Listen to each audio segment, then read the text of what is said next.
Welcome to the 21st episode of The Plunge, and it is a Friday afternoon. Yesterday was the first round of the NFL draft, and so Nate, let's just start with Trevor Lawrence with the Jaguars. What are your career expectations for him as he kind of steps into that number one overall pick? What is your outlook on him? In my lifetime, I don't think there's ever been a more sure prospect than Trevor Lawrence, just in his mental makeup, his physical stature, like 6'6", can run. He's elusive in the pocket. He actually played behind a not so great Clemson offensive line. I think that's pretty understated from last year's college football. They got torn up by Ohio State's defensive line all throughout that game. Just a sure prospect, a great pocket passer. I expect him to be, I would say, 8 to 10 Pro Bowls, maybe 3 to 4 All-Pro teams. Just a franchise changer for a Jacksonville team whose most recent best quarterback is Blake Bortles. So I think that says a lot for a team who's constantly been in that up and down. I mean, they had a really good defense for a while, a couple of years back, and they pushed the Patriots. But I'm going to go lock in 8 to 10 Pro Bowls, a few All-Pros, and probably a Hall of Famer when all is said and done. That's my prediction with him. Yeah, he seems like a really stable quarterback for a Jaguars team who has been losing a lot. And like you said, like Blake Bortles was the last QB, and I think he was the last quarterback that brought them to the playoffs a couple of years ago.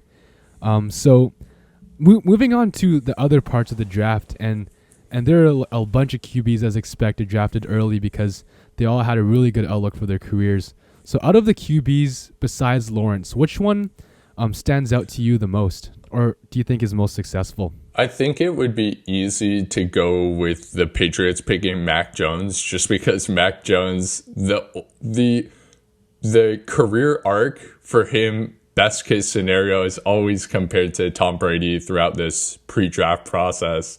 And I don't think he'll be Tom Brady, but he probably could be good in that Patriot system. But I think Trey Lance, just because Trey Lance is like, his athletic profile is insane. He's kind of got that Patrick Mahomes makeup to him, where he's got an absolute cannon of an arm. He can run. He's a smart guy. He threw 1 interception in 17 games that he started against FCS competition. So he's not playing Ohio State. He's not playing Clemson. He's not playing Alabama. But he's still tearing apart weaker competition.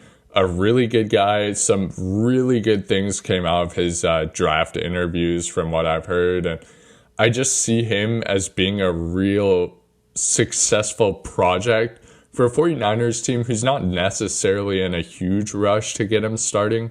So they have time for him to grow, and his physical tools, mental makeup all lead me to believe that he will be a Pro Bowler in San Francisco with a great situation there. What's your best non-quarterback pick in the first round, in your opinion? The best non-quarterback pick that's gone in the first round, I'm going to go a little bit outside of the norm with this one. Penei Sewell out of Oregon. He's a right tackle. He played for Justin Herbert for a long time. Just really successful in all aspects of being a lineman. Oregon rushed 12% of the time around the right tackle with the years he was playing, and he was all super successful, like 6 or 7 yards per carry every single time. And he just really dominates at the right tackle. He can be moved to the left tackle. He can really play anywhere on that offensive line. And I mean, when you have a pocket passer who's not mobile like Jared Goff, it is really important to have a strong offensive line to get that running game being more of a threat for Detroit moving forward. And I just hope to see him succeed, because he did have such a great stint with them in 2019, 2020, sat out this season. But I think he's the best offensive line prospect since Quentin Nelson out of Notre Dame. And I just think he'll really excel in Detroit, and he'll hold that position down for the foreseeable future at this point. Personally, as someone who loosely follows the NFL, not as much as you, Nate, but I am a Lions fan as well as a Seahawks fan. And when I looked at the draft results today, I was like, wait, who is this offensive tackle? And I look at the draft results, like, wait, they drafted in over Devonta Smith, who was the Heisman winner trophy. I was like, wait, what the heck? Why didn't you draft Smith?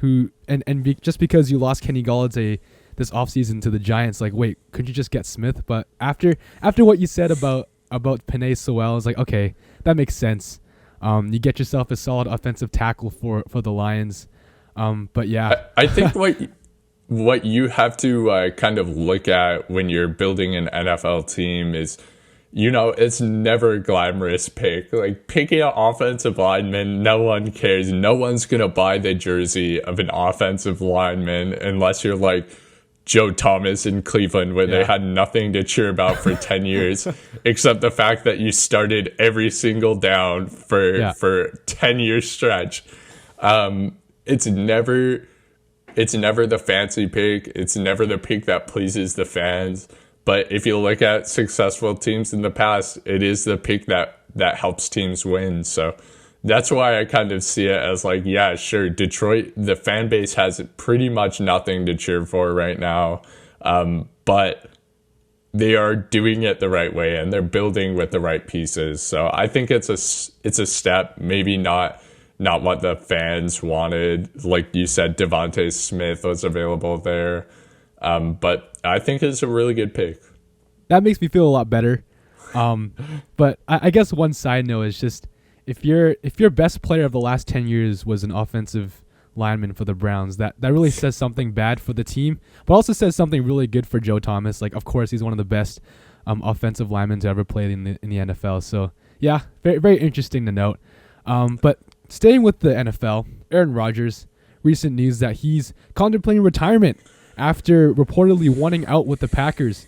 And this to draw an NBA comparison, this really seems very similar to James Harden earlier this season, where he wants out, but the organization publicly declares that we're going to keep him, and we're not going to look to trade him. But obviously, you know how that turned out for Harden. So what's going to happen, do you think, with Aaron Rodgers in terms of what he's going to do after this kind of debacle? It's interesting because you've seen the fractures in that relationship over the past couple of years. Like, first off, they picked Matt LaFleur as a coach who's done a really good job, but in the first year, he didn't really focus on an Aaron Rodgers-centric offense, which kind of created a divide. And then they draft Jordan Love the following season, and they're kind of like preparing for the next generation of Green Bay Packers football. And then Aaron Rodgers wins an MVP the next year, and you're kind of stuck in this awkward situation where you have such a great quarterback still, and he's helping your team be super successful, but you're also worried about the future. And so Jordan Love kind of sits there, and maybe in a year or two, he'll start playing again. And then you have a couple of reports about Aaron Rodgers wanting out, and now, of course, him demanding the trade yesterday. It's very interesting to me to see, like, it's really unprecedented to have a quarterback who is still an MVP caliber quarterback demand out of a team who just went to the playoffs and made the NFC Championship. Like, it has never happened in my lifetime. I know Brett Favre was kind of dwindling in his career before he went to Minnesota and had some success there. But Aaron Rodgers, the only real destination that makes sense for him is San Francisco, and that throws a lot of a fork in the road for them, because you're on this fence of having a great prospect in Trey Lance moving forward on a rookie deal, which when you have a rookie deal quarterback, it makes it so much easier to fill out the rest of the roster because you're not paying him $35 million a year. But you also have this chance to get Aaron Rodgers, but who knows if Green Bay would take Trey Lance because they have Jordan Love behind him. Like, how much do they like Jordan Love? How much do they like Trey Lance?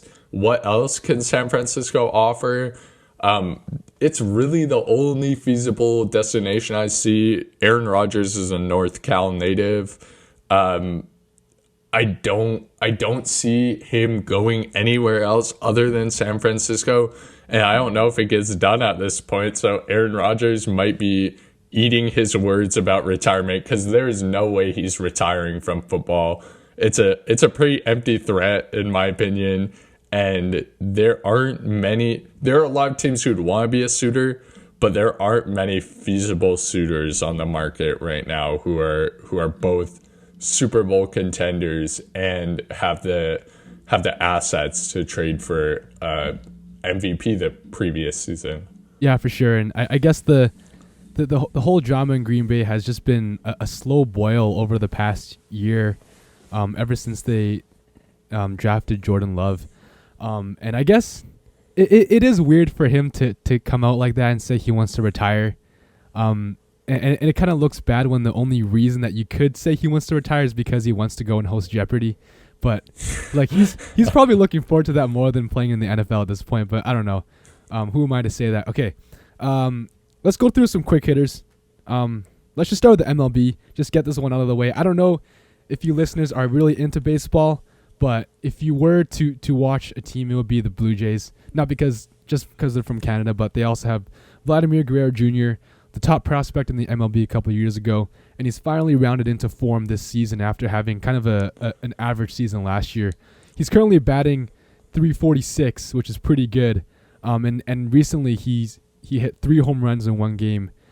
So what are your thoughts about Vladdy and how he's kind of rounded into form this year? It's been so interesting to me because it's kind of like the short attention span of the viewer, not only in watching baseball entirely, but waiting for the success of a player who doesn't know how to hit MLB pitching and all those kind of things. And when Vladdy came up, he was 19 years old, fresh in the league, and just he was struggling to make contact, to hit with a good launch angle and all that kind of stuff. And I'm really excited this year because the Blue Jays are deep. Vladdy is peaking. He's going to start just being that building block that they can continue to work around, and hopefully he stays at all-star MVP caliber play for a long time. And if so, it'll be really successful for the Jays. And during the summer, if you listeners are not into baseball, but you are Canadian, just go and take a chance to watch the Blue Jays. Sure, it's not fast-paced. It's not NBA basketball where there's an exciting play all the time. But if you really start to get into baseball, the intricacies, the strategies of the game are really exciting. And the last time that the Jays were in the playoffs, it actually really brought the country together in terms of just getting behind them and people watching baseball who never watched in a long time. And so, hey, maybe there's playoff baseball this summer, and there's not going to be a lot on this summer otherwise. So if you have the time to get into baseball, the Blue Jays are a team you can really get behind right now. Yeah, for sure. I think there is a small learning curve when it comes to watching baseball, but I think the amount of attention that you would pay attention to a baseball game, I think it would be less in terms of the intensity of the game. Right, you probably would not expect the amount of intensity as you would in the NBA, but at the same time, like you said, there's just so much strategies and statistics that go into the game and how that really pans out into the success of the players. And also, if you watch the Jays broadcast, like Buck Martinez, Pat Tabler, and Dan Shulman are like three of the probably the best play-by-play announcers and color commentators you can have for baseball out there. Like when I was starting to get into baseball, I listened to them as I watched, and I learned a lot from them. So these are 3 really smart guys, and probably the best guys to get yourself into watching baseball. Yeah, they're definitely a great tandem, and like Buck Martinez, he just brings a lot of knowledge to the game, having played in the past. But yeah, if you're getting into baseball, Sportsnet 1 at 4 o'clock almost every weekday, and you'll catch it there. Moving on from baseball, we have the Timberwolves having won 4 straight with D'Lo, Anthony Edwards, and Cat finally starting to play together for a stretch. So do you think this team actually has the core of a winner? It has the pieces for it.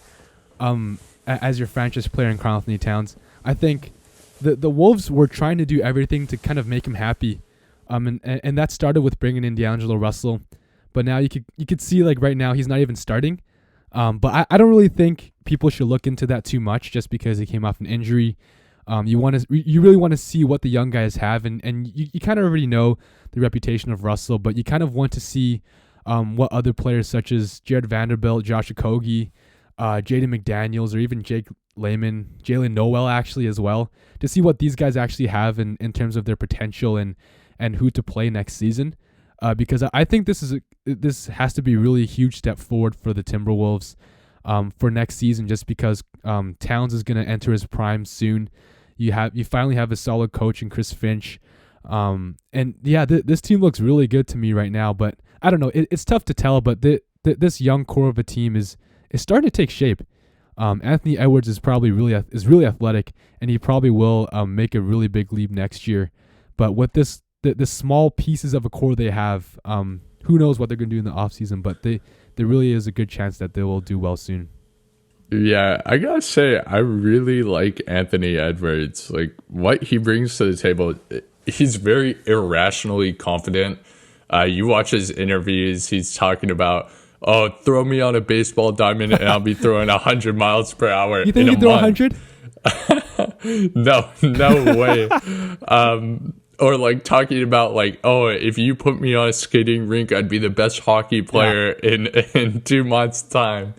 And it's funny to me. Like, some people would take that as being disrespectful, but he's really confident in his game. He scores a lot of points on pretty poor shooting numbers. Yeah. But he does have that kind of mentality of like, hey, no one can stop me on the court. Like, what I can do is unstoppable. And that's a mentality that's really been missing from the Minnesota franchise for a long time, because you watch Karl Anthony Towns play, like, immensely talented and just has all these tools, but doesn't really have the confidence in himself to be a winner. And Anthony Edwards, like, I think a couple of days ago, they were asking him, like, oh, what's changed the fourth quarter success for this Timberwolves team? And he's like, oh, did you watch those games at the start of the season? Where was I? Oh, was I on the bench in the fourth quarter? Yeah, that's what's changed. And I mean, you can't argue with the fact that he's been successful there so far. Like, sure, his efficiency numbers aren't perfect, but that whole Minnesota team can't really score, and he manages to get the job done. And I'm really excited to see how he works out, because a lot of people were doubting him. A lot of people were doubting his love for basketball. A lot of people wanted to write him off the first few months, but that dude is something special in his fearlessness, and sometimes that translates to being an elite NBA player. Yeah, for sure. And I guess that was the one thing that I noticed the past couple of months with the Timberwolves, where Edwards plays in the fourth now. He can close games, and he has that confidence where it's like, just give me the ball and I'll score and I'll do something. I'll facilitate or whatever.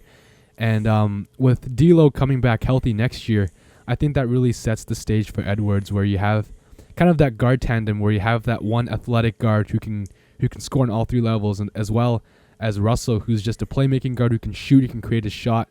So I think that'll bode very well for the team next year as well.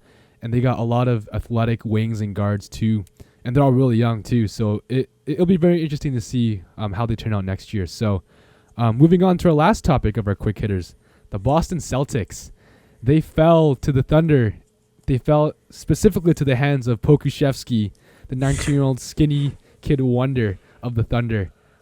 So despite that, like, I think the Celtics had an up and down year. Jaylen Brown has come into his own this year. He's averaging a lot of points. I think he's scored above 30 in the past few games. Tatum has been his usual self after coming back from his injury and COVID as well. But the question that everyone has is just the depth of this team. And this is the same question that we asked last year. and their bench has just been horrible. So what is your outlook for the Celtics team, and is there really a chance they can turn it around, or is this season just a bust for them? Well, personnel-wise, I do think they could turn it around. I love Marcus Smart. I've been singing his praises for a long time because every team who is super successful needs a player like Marcus Smart who just does the dirty work, like you could look at the Lakers last year and not the same type of player, but kind of serves the same role in both Dwight Howard and Rajon Rondo, where they come in and they do the dirty work, like you need to stop Nikola Jokic. Dwight Howard comes and throws elbows or like all this kind of goon stuff.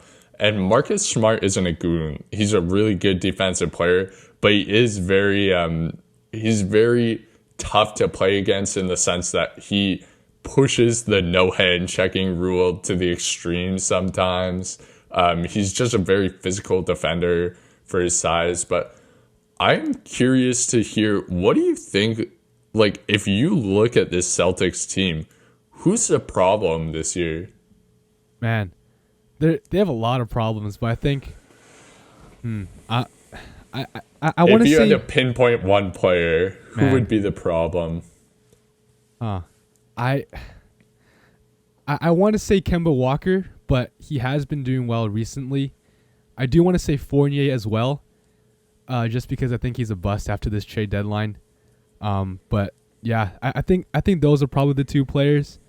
Even looking at their center position, like Thompson hasn't been that good. Williams hasn't been getting the minutes, but he has been playing well at times. But I don't know. It's hard to pinpoint a specific player for me. I don't know. Do you have one? I would have to swing the other way and say that I think one of Jaylen Brown or Jason Tatum is the problem. And if I had to go with one, I would go with Jason Tatum. Just because your team has to function around a centerpiece, and that centerpiece should be the verbal leader of a team, should be the lead by his actions. And I think Jason Tatum's body language throughout this season, I'm not sold on the tandem of Jaylen Brown and Jason Tatum. Sure, you could get some PG and Kawhi kind of comparisons of that group, and maybe they have that level of defensive versatility, but it always takes one guy to kind of take a step back sometimes. Like Kawhi, he does what he needs to do when the game's on the line. But if you watch the games, he also lets Paul George kind of do his thing a lot of the time just to get in that comfort zone. And of course, he's been out for a while and Paul George has excelled. But I think like what you can see with this Celtics team is like Jaylen Brown and Jason Tatum don't really complement each other on offense or defense. I think the way that Jason Tatum has kind of changed his shot selection throughout the years, where the first year he's shooting tons of threes and getting to the basket and he was super efficient. Second year, he's playing a little bit more long twos, not very efficient. Third year, he steps up his efficiency again by cutting out those long twos. And then the fourth year, he starts thinking he's mellow again, and he brings back those back-in long twos. Yeah. And that flip-flopping, it's really shown in the success of the team, because first year you had a really successful year against LeBron in the playoffs. You went to 7 without Kyrie and Gordon Hayward. And then the next year, you have Kyrie and Gordon Hayward, and you guys struggle because you're taking bad shots. And Kyrie is a little dysfunctional. Third year, you go back to taking good shots and your team does well. Fourth year, you go back to taking ISOs and your team struggles. And so it's clearly been Jason Tatum to me, because you can't pin stuff on Kemba because he's not the focal point there. Like, he just does what he can. Sure, some nights he shoots poorly, but that's not really the solution for the Celtics. Isn't getting Kemba Walker to shoot 3% higher overall from the field. It's to get Jason Tatum to start playing smart and playing for the team again. Yeah, I guess that makes sense. And when you continue to draw, I think, comparisons to Paul George and Kawhi, even just Kawhi himself has kind of made himself more as a facilitator and a passer ever since Paul George was on the Clippers. I don't know if you can say the same for Tatum, but I guess the trend has been the past couple of seasons is that once a star player leaves, Tatum tries to take over and things don't go well and he doesn't really make anyone better. Like you saw with Kyrie, he left, Tatum tried to take over and that didn't really work. And now this year Hayward left, who was a good playmaker and facilitator, and then Tatum just kind of takes over, like you said. And I guess that makes sense. Like he is a huge problem for the Celtics, but I think the another big problem is that it's hard for him to depend on guys when those guys can't produce, and that says a lot about their bench when you look at who their bench is. And there's just been so many games where Brad Stevens just experiments with his rotations and plays like 15 total guys in a close game, right? So that is a big problem in terms of who you actually want to play from the bench, because aside from Fournier and like Robert Williams, you can't really find a solid bench player on that team. Like Semi Ojeleye, I don't know. Grant Williams, I don't know. Jabari Parker's an interesting piece, but yeah, I think the benches are pretty tough, a big problem for them this year. Yeah, I just will continue to see issues with, like, you can tell, like, Hayward stepped away from Boston because Jaylen Brown and Jason Tatum were pretty selfish players, and that has continued to be the trend. Like, sure, Gordon Hayward went into a situation in Charlotte where you thought he was going to be the man, and then LaMelo Ball steps up. Terry Rozier is scoring 22 points a game. Devontae Graham still being efficient, and Hayward had no problem being a facilitator in that offense. It's just it was the idea that he liked being a guy who could take the big shots, or he would have the ball in his hands to make decisions throughout the game, and he just wasn't getting that in Boston. I think that's where you continue to have the trouble with a Jaylen Brown and Jason Tatum, because they're playing team basketball how they know how to play team basketball, which is kind of like very dependent on those two solely for their offense. And that clearly hasn't been super successful so far in their careers. Yeah, for sure. And I guess there is a lot of criticism on Danny Ainge and just not kind of adding to the depth that they need for this team this year, because it's hard to depend on your bench to make open threes, to make the right reads, to make plays defensively, and then the blame goes to Tatum, like you have said. So I think, yeah, it's a problem for Boston this year. Who knows what they're going to do in the offseason. But moving on to the Western Conference again, I feel like we've been having a lot of conversations about the West, but I think it's very interesting because the West always changes. And now you look at the Lakers, they just got AD back. He's starting to get into form. LeBron might come back soon. People might say he come back tonight, but he's questionable. But when you look at the standings right now, like they've fallen pretty hard ever since their two guys have been injured. They're for sure out of the 4 seed.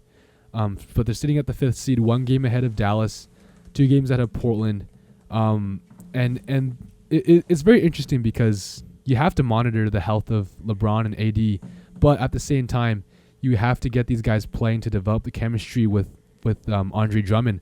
So there has to be some sort of balance between that. And so I guess my question is for the Lakers, like, what is their priority for the rest of the season? Is their priority to kind of keep themselves in that 5th seed and get LeBron and AD playing a lot to develop that chemistry, or just kind of taking it easy, load managing the two guys, and just hoping the chemistry will just find itself in the playoffs because you got LeBron?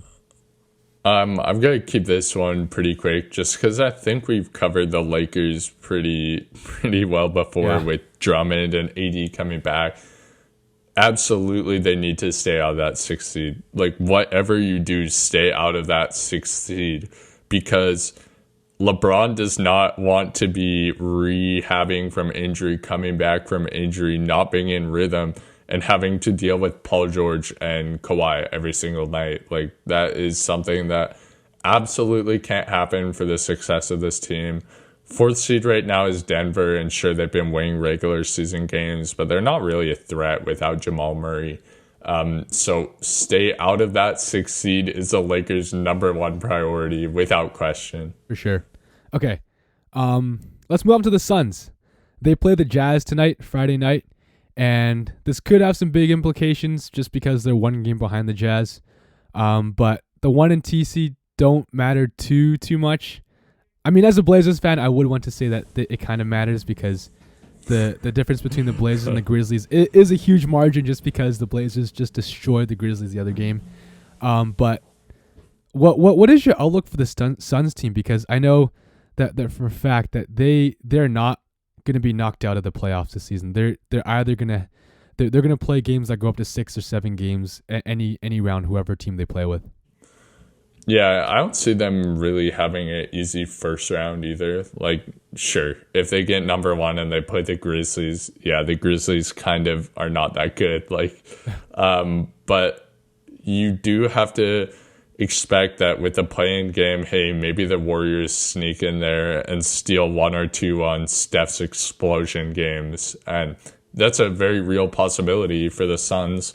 The Suns don't have players who are proven in the playoffs. Like Chris Paul, I love Chris Paul. Don't get me wrong. Like I love Chris Paul. His leadership is awesome. I think he should really get some MVP love this year.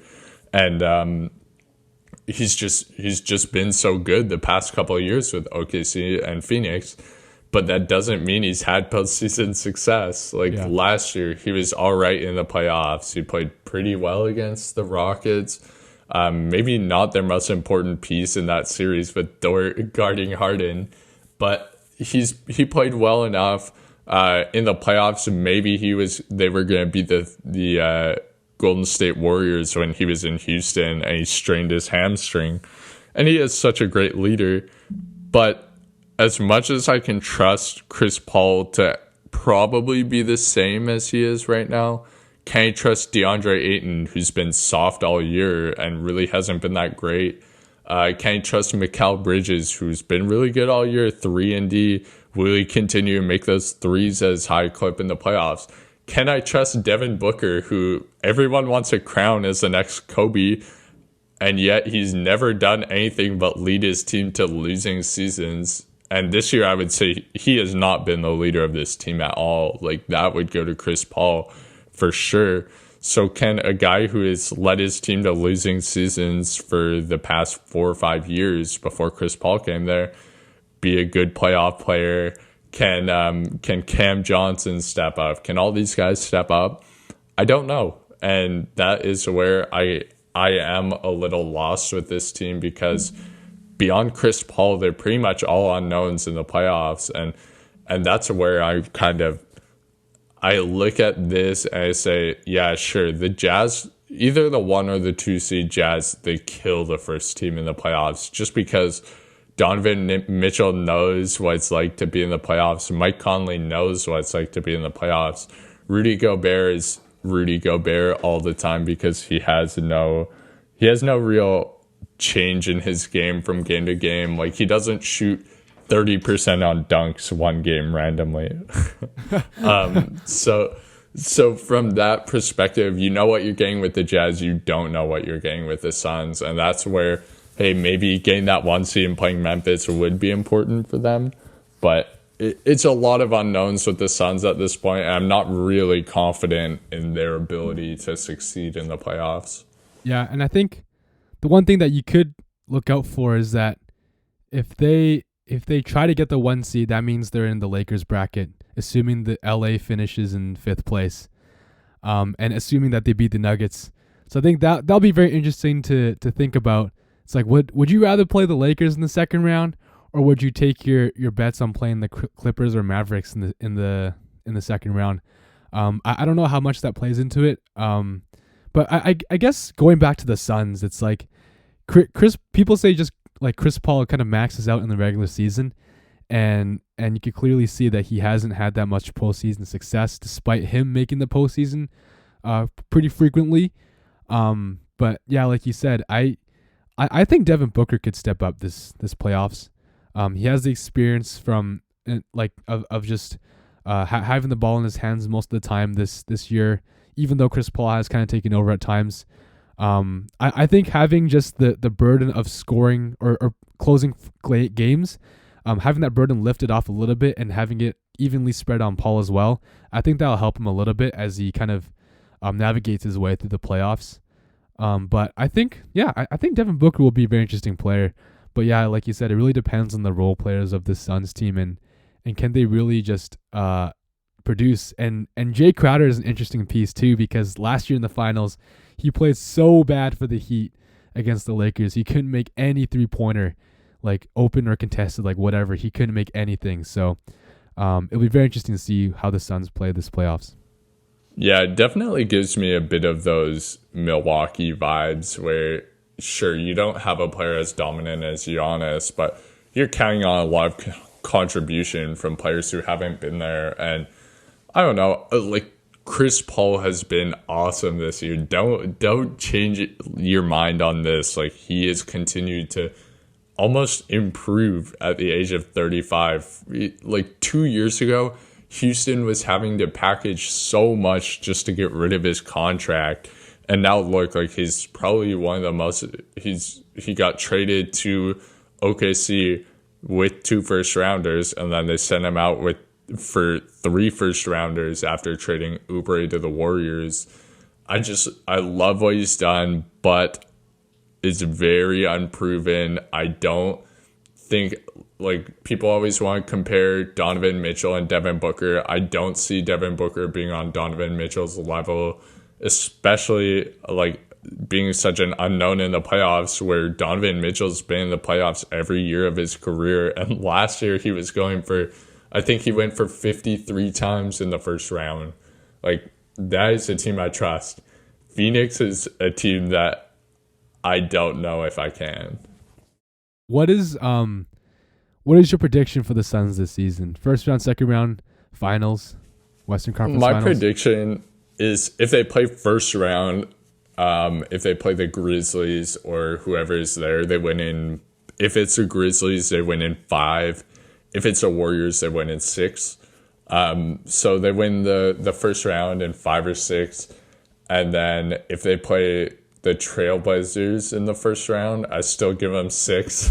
Yeah, I'll give you that one. I mean, you might not love my takes, but the Trailblazers looked really good going into the playoffs last year and still got blasted. And they've gotten dismantled every year except that one weird year where they made the Western Conference Finals. I think they played. Yeah. Oh, they destroyed OKC with Paul George, and then they beat Denver in 7. Yeah, in the second round in 7, like a triple OT game to finish that one off in Game 7, and then they just got obliterated by the KD-less Warriors. But I don't know, like, nothing's really changed there in my mind. They've gone out the first round in like 5 of the past 6 years, or maybe 4 of the past 6 years. But yeah, sure, the Suns win their first round series, whether they're first or second, and then they lose their second round series in 5 to either the Clippers or the Lakers. That is my Clippers, the Lakers. Is that all you could get there? Yeah, because Denver or Dallas. Clippers, Lakers, or Dallas. If they play Dallas, it goes 7. Yeah, that'll be a good series. If they play the Clippers or the Lakers, it goes 5. Yeah, when I think about it, it's like I think the Lakers and Clippers have the experience to dismantle defenses, especially with the Lakers just because they're so big. And sure, you have long wings in the Suns like Bridges and Johnson and all that, but I think it'll be a handful to deal with Davis and Drummond on the floor at the same time. But yeah, I don't know. It is very interesting for the Suns. They do have a good team, but yeah, experience is what they're lacking in. And when you, I don't know, when you think about it, it is tough to kind of choose them over teams like the Lakers and the Clippers. But the Western Conference playoff race is very interesting. I would say about the Blazers, though, that they have been playing well. They finally have started to turn around the past couple of games. Nurkic has been playing like he's been like he's been playing as if he was in 2018 again. He's been playing really well. And I guess the one thing that the Blazers have been missing was depth the past couple of years, and now they have players who they have Powell, they have the 3-guard lineup, they got Melo off the bench, you got Jones Jr. and Nasir Little is an interesting piece, and his cancer. So I think it'll be interesting. I think they could take Phoenix to 7 games. If you count like a Dame scores 50 in a game or something, you'll for sure go to 7 games, and who knows what happens then, but. Yeah, I won't necessarily agree with you, but I see where you're coming from. Yeah, we'll see. But that does it for this edition of the Plunge. If you have any questions, let us know. But we'll be keeping an eye on the playoff race as the playoffs are coming in, I think, 2 weeks now. I'm excited about the play-in, actually. What do you think about the play-in? Yeah, it should be exciting. I mean, as long as Dallas is not in it, I'll be happy. But you look at Washington, you look at who else is in the Eastern one? Like Indiana, Charlotte, yeah, Indiana, Miami. I think Washington gets an 8 seed. That's all I'm saying, because they got the talent to win those tough games, and yeah, Miami will probably make the 7 still. Yeah. But the West, it could go either way, man. It's a really packed play-in tournament, like 8 through 10. I feel like both the 7 seeds are significantly better than the 8 through 10s in Miami and Portland. But the other 8 through 10s, like there's a really small gap between the quality of those teams. So it should be exciting. Yeah, for sure. And it's interesting that Dallas has kind of stayed silent about the play-in now just because they're out of it right now. Like, oh, we love the play-in. True, very true. Mark Cuban's going to come out at the end of the regular season if they finish 6th. Keep the play-in. Doesn't matter what I said before. Yeah. Yeah, very exciting. I just didn't realize how fun it was. Yeah, we get a lot of money from this, so it's a good decision to keep it in. Yeah. But yeah, that does it. So yeah, we'll see you guys in the next episode.